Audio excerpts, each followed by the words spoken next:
En mi fiesta de graduación, mi padre declaró, hemos tomado la decisión de que ya no formas parte de esta familia. El hijo preferido de mi madre sonreía con arrogancia cerca. Mantuve la calma, le entregué un sobre a mi padre y me marché. Cuando lo abrió, se puso pálido. Nunca pensé que mi graduación, el día que tanto esperé, se iba a convertir en un desastre. Había pasado 4 años matándome en la universidad, estudiando ingeniería, haciendo proyectos hasta las 3 de la mañana, todo para llegar a este momento. Mis amigos estaban emocionados, mi novia Sara no paraba de decirme lo orgullosa que estaba, y yo solo quería compartirlo con mi familia. Pero en el fondo, sabía que algo iba a salir mal. Siempre lo supe, la cena de graduación fue en un restaurante de lujo, con lámparas brillantes y camareros que parecen fantasmas de lo silenciosos que son. Mis padres insistieron en pagar, diciendo que era su manera de celebrar, pero yo sabía que era puro teatro. Mi padre, Alejandro, es un tipo que siempre quiere quedar bien con todos, un empresario con una sonrisa que engaña. Mi madre, Laura, es su sombra, siempre de acuerdo con él, siempre asegurándose de que todo parezca perfecto. Y luego está mi hermano menor, Nicolás, el hijo estrella, el que nunca hace nada mal. Yo, Manuel, siempre fui el que sobraba, desde chico sentí que no encajaba. Mi padre quería que estudiara derecho, como él, para seguir sus pasos en su bufete, pero a mí me gustaba la ingeniería, construir cosas, resolver problemas. Para él, eso era una pérdida de tiempo. No es serio, decía. Mi madre nunca me defendió, siempre estaba ocupada alabando a Nicolás, que a sus 19 años ya estaba en derecho y era el orgullo de la familia. Esa noche llegué al restaurante con Sara. Ella estaba hermosa, con un vestido azul que parecía brillar. Mis amigos, Diego y Sofía, ya estaban allí. Diego me dio un abrazo que casi me tumba. Lo hiciste, crack, dijo, riendo. Sofía me dio un llavero con un tornillo pequeño. Para el mejor ingeniero, dijo, sonriendo, todo iba bien. La comida estaba increíble, el vino no paraba de llegar y las risas llenaban la mesa, pero yo notaba las miradas de mis padres. Alejandro apenas me hablaba, y mi madre solo hablaba de lo bien que le iba a Nicolás. Mi hermano, sentado al lado de mi padre, tenía esa sonrisa arrogante que siempre me ponía los nervios de punta. Entonces, todo se derrumbó, mi padre se paró con una copa en la mano y pidió silencio. Pensé que iba a decir algo típico, como que estaba orgulloso o algo así. Me equivoqué. Hoy es un día especial, empezó. Manuel se graduó, pero hay algo que debemos aclarar. Hizo una pausa, y sentí un nudo en el estómago. Sara me agarró la mano por debajo de la mesa. Hemos hablado mucho, siguió, y hemos decidido que ya no formas parte de esta familia. Has ido contra todo lo que valoramos, contra nuestro legado. No hay lugar para ti aquí. El silencio fue brutal. Diego parecía a punto de explotar, Sofía me miró con ojos grandes y Sara apretó mi mano tan fuerte que dolió. Nicolás, mientras tanto, sonreía como si hubiera ganado algo, no sé cómo no perdí la cabeza. En vez de gritar, me levanté, saqué un sobre del bolsillo de mi chaqueta y se lo di a mi padre. Abre esto, dije, con la voz calmada. Él frunció el ceño, confundido. Abrió el sobre, sacó los papeles y su cara cambió. Se puso pálido, como si hubiera visto un fantasma. Nicolás dejó de sonreír. Mi madre lo miró, perdida. ¿Qué es esto?, preguntó mi padre, con la voz temblando. Eso, dije, es la verdad. Me di la vuelta y salí del restaurante. Sara me siguió, y no miré atrás. Para explicar cómo llegué a ese momento, tengo que hablar de mi abuela, Elena. Ella siempre fue mi apoyo. Cuando era pequeño, mientras mis padres estaban ocupados con sus cosas, ella me llevaba al parque, escuchaba mis ideas, me compraba libros de ciencia. Pero hace unos años, noté que estaba diferente. Preocupada, triste. Un día la encontré llorando en su casa. Les di demasiado poder, me dijo, resultó que mis padres la convencieron de darles un poder notarial para manejar su dinero. Decían que era para protegerla. Pero ella empezó a sospechar. Su dinero, que no era poco, estaba desapareciendo. La casa familiar, que ella compró con la herencia de mi abuelo, seguía a su nombre, pero mis padres actuaban como si fuera suya. Eso me dio rabia. Mi abuela era la única que siempre confió en mí, y ahora la estaban usando. Decidí hacer algo. Sara, que estudia Derecho, me ayudó a contactar a un abogado, Javier, amigo de mi tío Marcos, el hermano rebelde de mi madre. Juntos investigamos. Lo que encontramos fue peor de lo que pensé. Mis padres habían estado sacando dinero de las cuentas de mi abuela, usándolo para comprar propiedades, pagar los estudios de Nicolás, todo a escondidas. Había documentos, extractos bancarios, incluso grabaciones donde mi padre hablaba con su contador sobre cómo mover el dinero sin que mi abuela supiera. Lo más impactante fue descubrir que la casa familiar no era de mis padres. Era de mi abuela. Y ellos lo sabían. Javier armó un plan.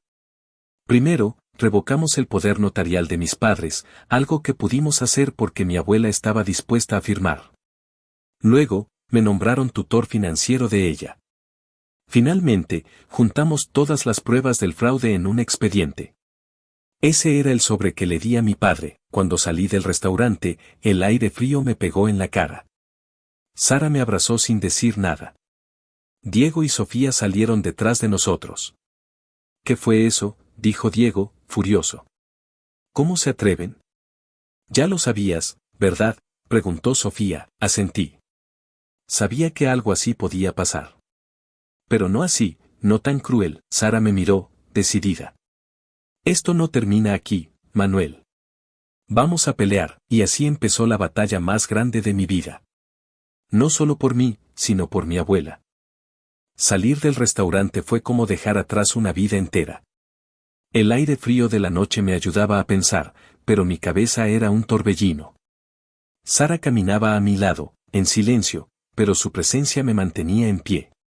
Diego y Sofía nos seguían, todavía procesando lo que había pasado. Diego no paraba de murmurar insultos contra mi padre, mientras Sofía, más calmada, intentaba analizar la situación. ¿Qué había en ese sobre, Manuel?, preguntó Sofía, rompiendo el silencio mientras llegábamos al estacionamiento. Me detuve junto a mi coche, un viejo sedán que apenas funcionaba, y suspiré. Pruebas. Pruebas de que mis padres han estado robándole a mi abuela por años. Diego abrió los ojos como platos. ¿Robándole? ¿Cómo? ¿Qué hicieron? Es una larga historia, dije, abriendo la puerta del coche. Pero básicamente, usaron un poder notarial para sacar dinero de sus cuentas. Compraron cosas, pagaron los estudios de Nicolás, todo a sus espaldas. Y la casa donde viven, la que siempre presumen, es de mi abuela, no de ellos. Sofía frunció el ceño. Eso es grave. ¿Y ahora qué vas a hacer? Lo que tenga que hacer, respondí. Primero, proteger a mi abuela. Luego, asegurarme de que paguen por lo que hicieron. Sara me miró, con esa mezcla de orgullo y preocupación que solo ella podía mostrar. Vamos a necesitar un plan sólido, Manuel. Esto no va a ser fácil. Tu padre no es de los que se rinden. Punto. Lo sé, dije. Por eso tenemos a Javier. Subimos al coche y manejé hasta el departamento de Sara, donde nos sentamos a hablar. Diego pidió pizzas, porque según él, no se puede planear una guerra con el estómago vacío. Mientras comíamos, les conté todo lo que había descubierto con Javier, el abogado. Les hablé de los extractos bancarios que mostraban transferencias sospechosas, de las grabaciones donde mi padre hablaba de mover el dinero, y de cómo mi abuela, a pesar de estar lúcida, había sido manipulada para firmar documentos que no entendía del todo. ¿Y cómo conseguiste esas grabaciones?, preguntó Diego, con la boca llena de pizza. Sonreí, aunque no estaba de humor. Mi tío Marcos. Él siempre sospechó de mi padre. Hace un par de años, empezó a grabar conversaciones cuando Alejandro venía a pedirle favores para el bufete.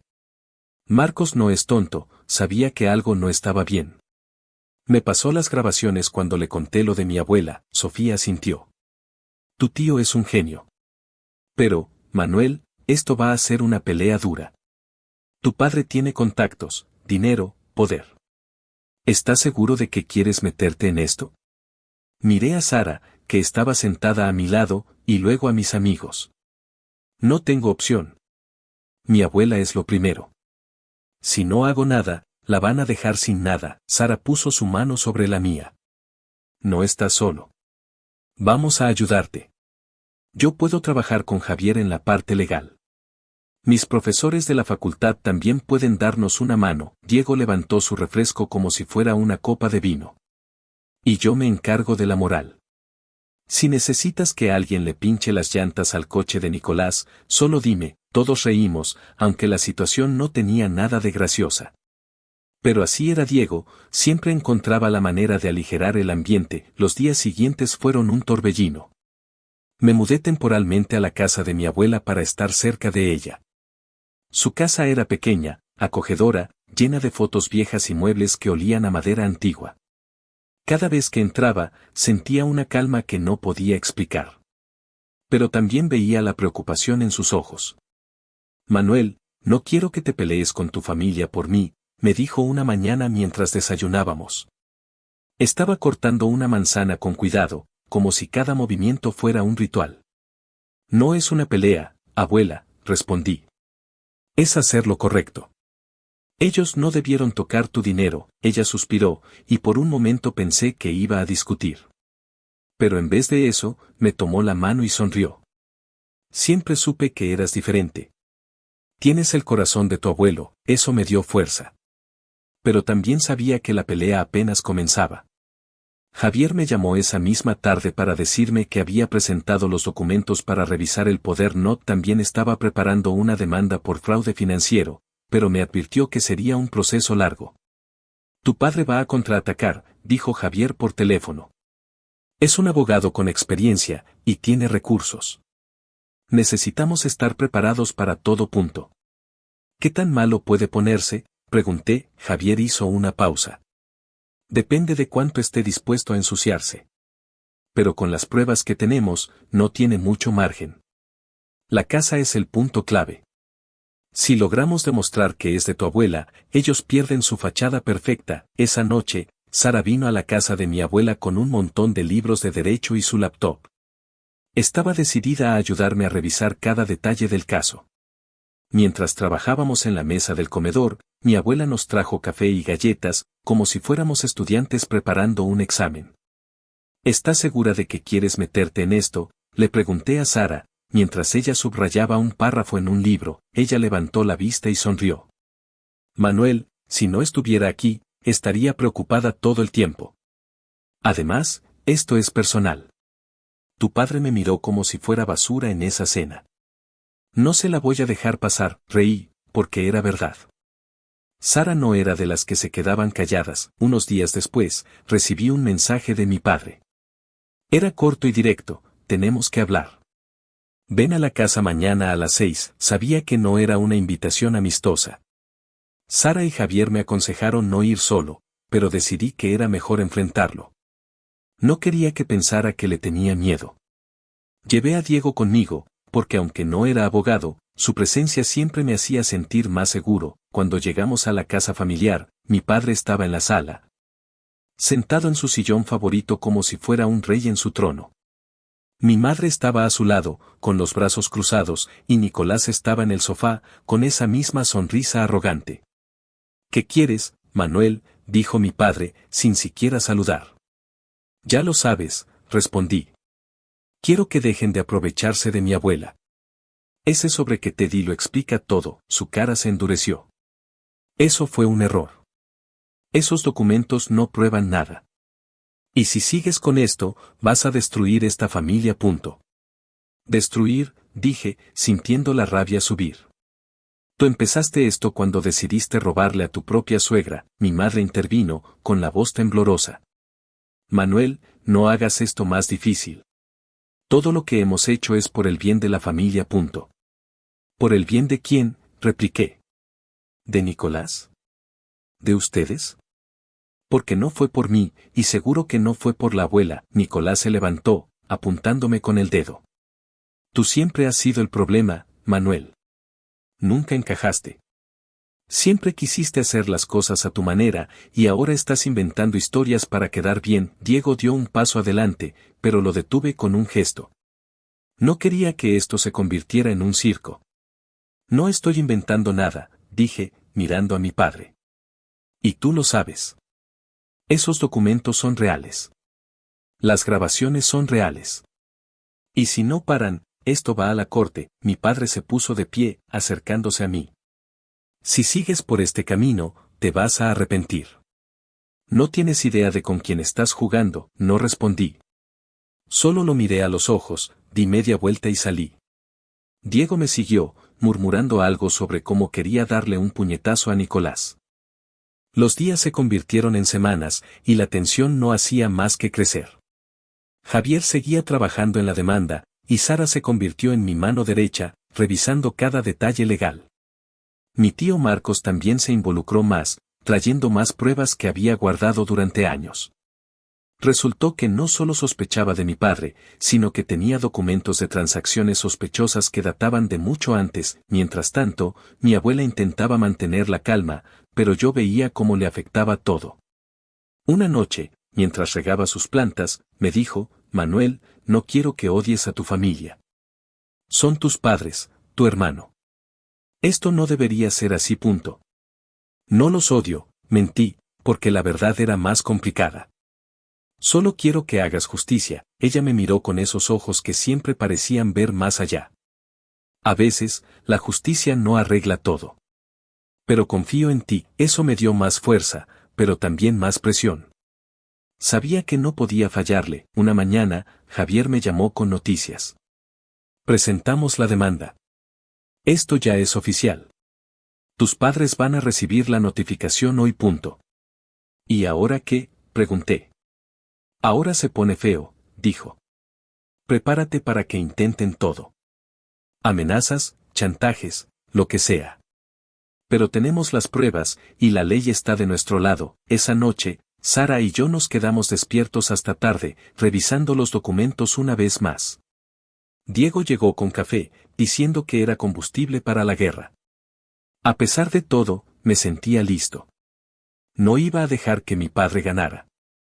No esta vez, pero algo me decía que lo peor aún no había llegado. Y no me equivocaba. La notificación de la demanda cayó como un rayo en la casa de mis padres. Al día siguiente, mi teléfono no paraba de sonar, llamadas de mi madre, mensajes de mi padre exigiendo que terminara con esta locura, hasta un correo de Nicolás lleno de insultos. No respondí nada. Javier, el abogado, me había advertido: no des un paso en falso, no les des material para usar en tu contra. La primera audiencia estaba programada para 2 semanas después. Esos días fueron como vivir en una cuerda floja. Mis padres probaron de todo para hacerme retroceder. Primero fue mi madre, que llegó a la casa de mi abuela con los ojos llorosos. Manuel, por favor, no hagas esto, dijo, sentada en el sofá. Estás rompiendo a la familia. Podemos arreglarlo sin tribunales. Mi abuela, que escuchaba desde la cocina, entró con una taza de té. Laura, dijo, con una calma que me puso la piel de gallina, ¿por qué mi dinero sigue desapareciendo? ¿Por qué mi casa está hipotecada sin mi firma? Mi madre se quedó muda. Por primera vez, no tuvo una respuesta preparada. Se levantó y se fue sin decir más. Luego fue mi padre. Me llamó a su oficina en el bufete, un lugar lleno de muebles caros y fotos suyas con gente influyente. Estaba sentado detrás de su escritorio, con esa mirada intimidante que usaba para salirse con la suya. Manuel, dijo, esto ha ido demasiado lejos. Retira la demanda y podemos negociar. Si sigues, vas a perderlo todo. Me reí, no porque fuera gracioso, sino por lo absurdo que sonaba. ¿Perder qué, papá? ¿La familia que me echó en mi propia graduación? ¿O el dinero que le robaste a la abuela? Su cara se puso tensa, pero no respondió. Solo dijo, estás cometiendo un error. Y lo vas a pagar. Salí de ahí sabiendo que no había marcha atrás. Esas 2 semanas fueron un caos. Sara y Javier trabajaban sin parar, revisando cada detalle del caso.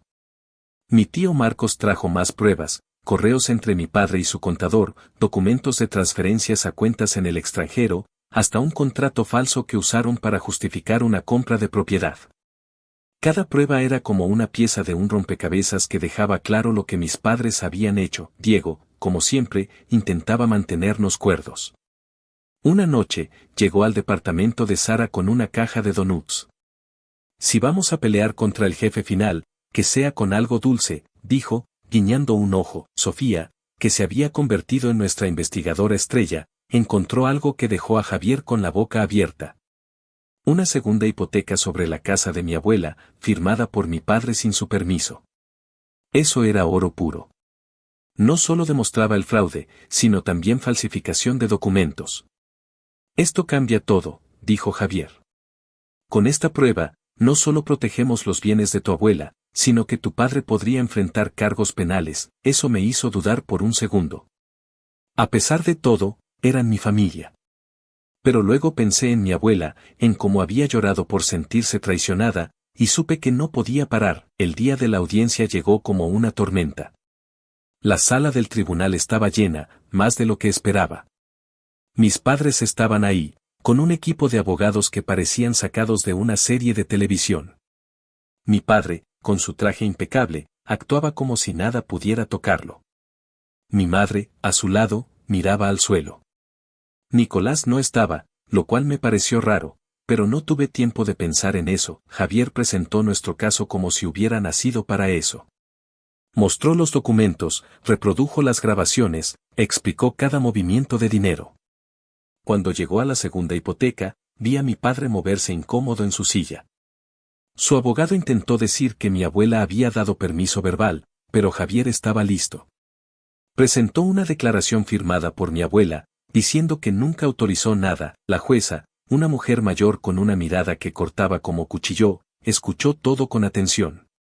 Al final, dijo que necesitaba revisar las pruebas, pero dejó caer una frase que hizo temblar a mi padre. Esto podría tener consecuencias más allá de lo civil. Salí de la corte agotado pero aliviado. Sara me abrazó y Diego me dio una palmada en la espalda. Eso fue como una película, dijo, como si hubiéramos ganado un partido. Pero yo sabía que la pelea no terminaba ahí. Unos días después, recibí una llamada de Nicolás. Quería verme en un café en el centro, un lugar neutral. Algo en su voz sonaba diferente, menos arrogante. Acepté, pero les dije a Sara y Diego que estarían cerca por si acaso. Cuando llegué, Nicolás estaba en una mesa al fondo, sin su sonrisa de siempre. Se veía agotado, como si no hubiera dormido en días. Manuel, dijo, sin mirarme a los ojos. Tenemos que hablar. Di lo que quieras, respondí, cruzándome de brazos. Hizo una pausa, como si las palabras le pesaran. No sabía todo lo que estaba pasando. Pensé que papá lo tenía todo controlado, que era solo negocios. Pero cuando vi los documentos, las grabaciones, me di cuenta de que estaba equivocado. No sabía si creerle. Nicolás siempre había sido el favorito, el que seguía a mi padre sin dudar. Pero algo en su tono me hizo escuchar. No digo que soy inocente, continuó. Disfruté de lo que teníamos. La universidad, el coche. Pero no quiero ser parte de esto. No quiero que la abuela pague por lo que hicieron. ¿Y qué quieres que haga?, pregunté. La demanda ya está en marcha. No te pido que la retires, dijo. Solo quiero que sepas que no estoy contra ti. Y, lo siento. Por esa noche en la cena, por no decir nada, por primera vez en años, sentí que mi hermano no era mi enemigo. No estaba seguro de si era sincero, pero quise creerle. Si lo sientes de verdad, dije, habla con la abuela. Haz que sienta que no perdió a todos, asintió, y por un momento, vi al Nicolás de cuando éramos niños, cuando corríamos juntos por el patio de la abuela. Lo haré, dijo. Un mes después, llegó la decisión de la jueza. Fue una victoria completa. La corte anuló todas las transacciones fraudulentas, la casa volvió al control de mi abuela y las cuentas de mis padres fueron congeladas mientras se investigaba el fraude. Javier me dijo que mi padre podría enfrentar cargos penales, pero eso dependería de los fiscales. Mi madre intentó contactarme varias veces, pero no respondí. No estaba listo para hablar con ella. Mi padre, por su parte, se desvaneció. Escuché que estaba negociando con los fiscales, pero no me interesaba. Ya no tenía poder sobre mí, lo que más importaba era mi abuela. La ayudé a reorganizar sus finanzas, con Javier guiándonos. Contratamos a un administrador independiente para que nadie más pudiera aprovecharse de ella. Verla sonreír de nuevo, regando sus plantas y contando historias de mi abuelo, fue como recuperar un pedazo de mi infancia. Una tarde, mientras tomábamos café en su porche, me tomó la mano. Gracias, Manuel, dijo. Por no rendirte. No lo hice por mí, respondí. Lo hice por ti, ella rió. Lo sé. Pero también lo hiciste por ti. Y estoy orgullosa, han pasado meses desde entonces. Ahora vivo con Sara en un departamento pequeño, trabajando como ingeniero en una empresa que me deja crear. Diego y Sofía siguen siendo mis mejores amigos, siempre listos para hacerme reír o ayudarme a no tomarme la vida tan en serio. Mi abuela está bien, más fuerte que nunca. Nicolás, para mi sorpresa, empezó a visitarla. No somos los hermanos de antes, pero hablamos. Poco a poco, estamos reconstruyendo algo. La noche de mi graduación todavía duele, pero ya no me controla. Encontré paz protegiendo a mi abuela y eligiendo mi propio camino. No sé qué pasará con mis padres, pero por primera vez, no siento que tengo que demostrarle nada a nadie. Eso, para mí, es suficiente.